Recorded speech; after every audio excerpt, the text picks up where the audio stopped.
নেতৃবৃন্দ, আমার সামনে এবং ডানে যারা আজকে দাঁড়িয়ে আছেন, যুব দলের নেতা হিসেবে যারা আজকে অহংকার বোধ করেন, আমিও আপনাদের মতো 1978 সালে যখন জাতীয়তাবাদী যুব দল গঠিত হয়, সেই সময় আমিও আপনাদের মতো যুবক ছিলাম।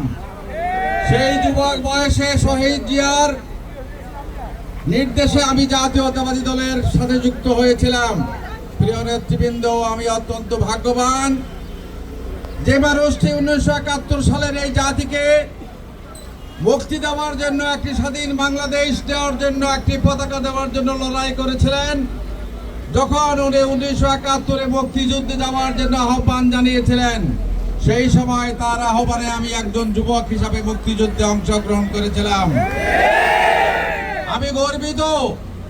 আমার অহংকার এবং গর্বের ব্যাপার, শহীদ জিয়ার সৈনিক হিসাবে আমি যেমন যুদ্ধ করেছি, পরবর্তীতে এই স্বৈরাচারী সরকারের বিরুদ্ধে, আওয়ামী সরকারের বিরুদ্ধে আমি তার নেতৃত্বে বাংলাদেশ জাতীয়তাবাদী দলের যুব দলের একজন কর্মী হিসাবে আমার রাজনৈতিক জীবনের এই লম্বা পথ আমি অতিক্রম করেছি।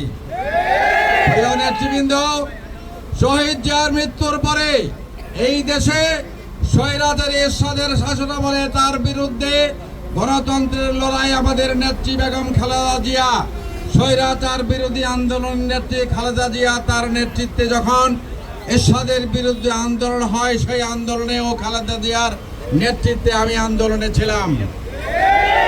নেতৃবৃন্দ, জিয়া পরিবার এই বাংলাদেশের মানুষের প্রত্যেকটি দুর্যোগে, দুঃসময়ে সামনে থেকে এই জাতিকে নেতৃত্ব দিয়েছে। এই দেশের মানুষকে বিপদ থেকে রক্ষা করার জন্য যখন যেইভাবে ঝুঁকি নেওয়ার দরকার, তারা সেটাই করেছে এই পরিবার। প্রিয় নেতৃবৃন্দ, আপনারা একটা কথা মনে রাখবেন, মানুষ অনেক